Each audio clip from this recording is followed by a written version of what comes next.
Bozeman, Montana Territory, 1885. The letter from Oren Stokes described a prosperous agricultural enterprise in the Gallatin Valley. It mentioned a comfortable homestead and established community ties. It did not mention that the prosperous enterprise was 63 acres of barely broken sod. The comfortable homestead was a two-room cabin with a dirt floor, and the established community ties consisted of one neighbor who spoke only Norwegian and a dog. The letter from Miriam Phelps described a cultured young woman accomplished in domestic arts. It mentioned experience in household management. It did not mention that Miriam had burned water, had never touched a cow, and considered her greatest domestic accomplishment to be arranging flowers. They were both liars. They were perfect for each other. They just didn't know it yet. Oren Stokes was 33 years old, built like a fence post, thin, straight, and weather-beaten, and had spent 6 years turning raw Montana prairie into something that almost resembled a farm if you squinted and were generous. He had ordered a wife because he needed someone who could cook, preserve food for winter, manage chickens, milk a cow, and keep a cabin that did not smell like a man who had been living alone for 6 years. He was not looking for love, he was looking for survival. Miriam arrived on the Northern Pacific in September. Oren was at the depot. He had washed his one good shirt and shaved for the first time in 2 weeks. She stepped off the train carrying a hat box, a parasol, and an expression of pure, undiluted horror. Oren's first thought was, she's pretty. His second thought was, she's holding a parasol in Montana. His third thought was, I have made a terrible mistake. On the ride to the homestead, Miriam asked, "Where is the town?" Oren said. "We just left it." Miriam said, "That was a town?" She looked at the cabin. She looked at the dirt floor. She looked at the stove, which was held together with baling wire, and what appeared to be prayer. She said, "Your letter said comfortable homestead." Oren said, "It's comfortable compared to a tent." She said, "I have never lived in a tent." That is not a useful comparison. That first evening, Miriam attempted to cook supper. She had told the matrimonial agency she was experienced in domestic arts. This was technically true. She had supervised domestic servants in her parents' Philadelphia household.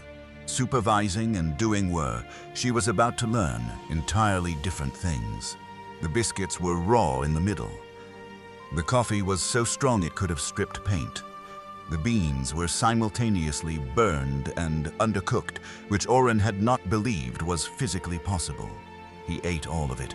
He did not say a word. He washed the dishes himself while Miriam sat at the table and tried very hard not to cry. What Oren did not know yet was that Miriam's disappointment was just as deep as his, and for reasons he had not begun to imagine. Miriam Phelps had not come to Montana because she wanted to. She had come because she had to. She was the third daughter of a Philadelphia banker who had lost everything in the panic of 1884. The house was sold. The servants were dismissed. Her 2 older sisters had married well before the crash. Miriam had not. At 26, she was unmarried, untrained for any profession, and living in her sister's spare bedroom, which was a polite way of saying she was a charity case in her own family. The matrimonial agency was her idea, not because she wanted a husband, because she wanted to stop being a burden. She had expected, based on his letter, a gentleman farmer, a man with land and education and perhaps a bookshelf. She had pictured something like her father's country house, but Western, rustic but civilized, rough but readable. What she got was 63 acres of dirt, a man who smelled faintly of horse, and a cabin where the wind came through the walls, and the nearest book was a seed catalog of 1882. She did not cry that first night. She waited until Oren was asleep, and then she went outside and cried on the porch quietly, looking at a sky so full of stars it seemed like a cruel joke.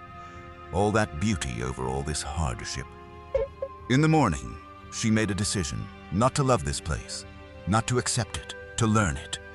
Because Miriam Phelps had been useless her entire life, and she was 26 years old and she was done. She asked Oren to teach her everything: how to cook on a wood stove, how to milk a cow, how to knead bread so the middle was not raw, how to survive a place that was nothing like the letter promised and nothing like anything she had ever known. Oren looked at her. He had expected a woman who could already do these things. What he got was a woman who could not do any of them, but was standing in his kitchen at 5 in the morning asking to learn. He said, "You really can't cook." She said, "I really cannot, but I can learn anything if someone shows me once." He said, "Once?" She said, "I have a very good memory. I just have no experience." Oren Stokes looked at Miriam Phelps, this Philadelphia banker's daughter, standing in his dirt floor kitchen in a dress that cost more than his cow, asking him to teach her to make bread, and felt the first flicker of something he had not felt since he was a boy: respect. The next 3 months would test them both, not because the work was hard, though it was, because learning to live with someone you did not choose and did not understand is the hardest work the frontier ever demanded. Miriam learned to cook. Not well at first. The biscuits improved from inedible to acceptable to good over the course of 3 weeks. The coffee went from paint stripper to merely bracing. She learned to preserve tomatoes, salt pork, and dry apples. She also learned things no one had taught her in Philadelphia: how to read weather by the color of the sky over the Gallatin Range, how to know if a cow was sick by watching how it stood, how to start a fire in a stove with wet wood on a morning when the temperature inside the cabin was below freezing. She learned that her hands, which had never done anything harder than turn a page, could blister and crack and heal and become something new. Hands that gripped, lifted, kneaded, and held. By November, she could run the household. By December, she was running it better than Oren ever had. She reorganized the pantry. She insulated the cabin walls with newspaper and flour paste. She mended every piece of clothing Oren owned, most of which had not seen a needle since it left the general store. What he learned, Oren learned that he had been wrong about what he needed. He had ordered a cook. What had arrived was a woman who read aloud to him in the evenings from a book of poetry she had smuggled in her hatbox. The only book she had brought from Philadelphia, because it was the only thing she owned that she could not bear to leave behind. He had never heard poetry read aloud. He had never heard language used for beauty instead of function. And the first time Miriam read him Keats by lamplight while a Montana blizzard shook the walls, he sat in his chair and felt something shift in the architecture of his understanding. There were things in the world that mattered besides crops and cattle and survival. There were words that existed not to convey information, but to make a person feel less alone. He built her a bookshelf. He was not a good carpenter. The shelf was crooked and the joints were visible. It was the most beautiful thing Miriam had ever received, because it was the first gift anyone had given her that acknowledged what she actually valued. She put the poetry book on it, and then she wrote to Philadelphia and asked her sister to send every book the family had not sold. 14 books arrived in January. Miriam shelved them by subject. Oren read 3 of them by March. He started with the seed catalog. He ended with Shakespeare. They were not in love yet, but they were teaching each other.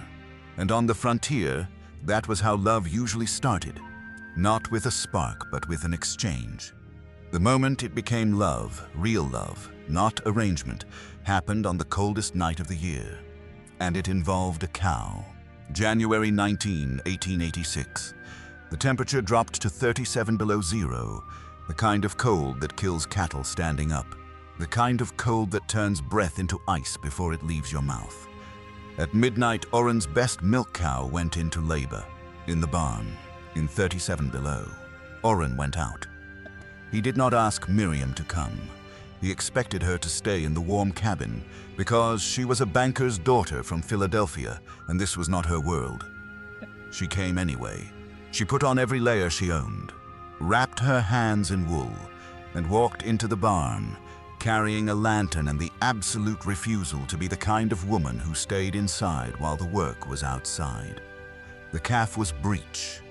Oren needed 2 hands to turn it and a third to hold the lantern. He did not have a third hand. He had not had a third hand for 6 years, and he had lost calves because of it. Miriam held the lantern. She held it steady without shaking for 45 minutes while Oren worked. Her hands went numb. She could not feel the handle. She held it anyway because if she dropped it, Oren would be in the dark, and the cow would die, and the calf would die, and she was not going to let that happen. The calf came at 1 in the morning, alive, wet, shaking. Oren caught it in his arms and set it beside the mother. He looked at Miriam. Her face was white with cold. Her hands were locked around the lantern handle in a grip that she could not release because the muscles had frozen in position. He took the lantern. He took her hands. He breathed on them. Long, slow breaths, warming her fingers one by one until they could move again. She said, "Your letter said prosperous agricultural enterprise," he said. "Your letter said accomplished in domestic arts," she said. "We are both terrible liars," he said. "We are," she said. "I would not change my letter," he said.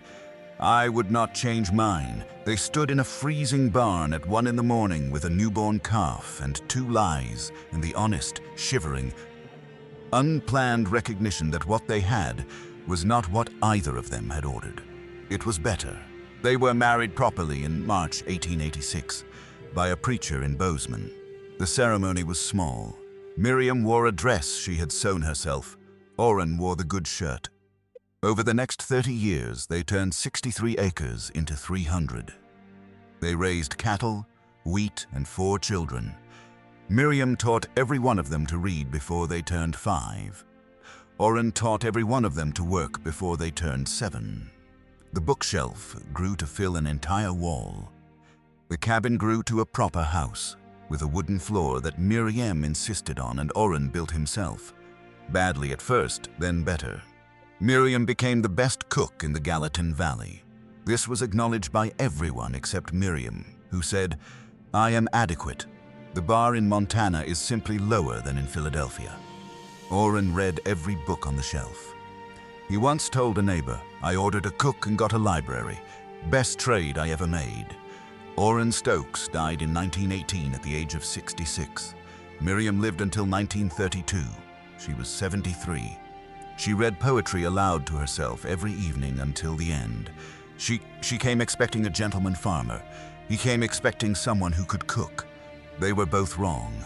And the thing they built instead, out of burnt biscuits and bad poetry and a breech calf in 37 below, was stronger than anything either of them had imagined. If this story stayed with you, tell me, who do you think changed more, Miriam or Oren? And if you want another frontier love story that started with a lie and ended with the truth, it's right here.